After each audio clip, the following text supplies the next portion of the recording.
Този автомобил дойде при нас, защото има теч на антифриз и то доста сериозен. Но мисля, че това е най-малкият проблем на тази кола. Като започнем примерно от счупения стоп, който да кажем, че не е нещо кой знае какво. Продължиме към генерацията, която тук е закачена с Bluetooth връзка.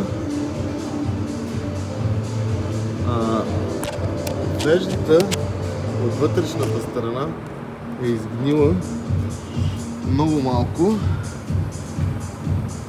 Тук отзаде също имаме пряк достъп до багажника.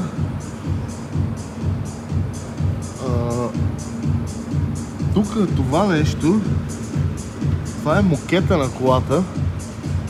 Имаме отвори и отпред, и отзад, и от четирите страни.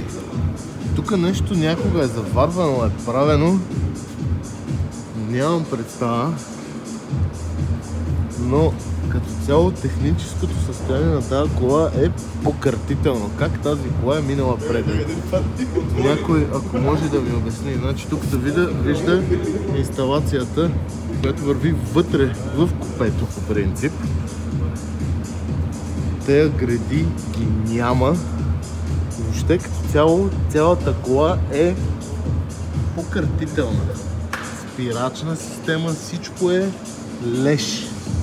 В буквалния смисъл. Направо нямам думи какво да кажа за тази кола. За сметка на това пък имаме течове на масло, на антифриз, на абсолютно всичко, каквото има в тази кола. Като течност тече.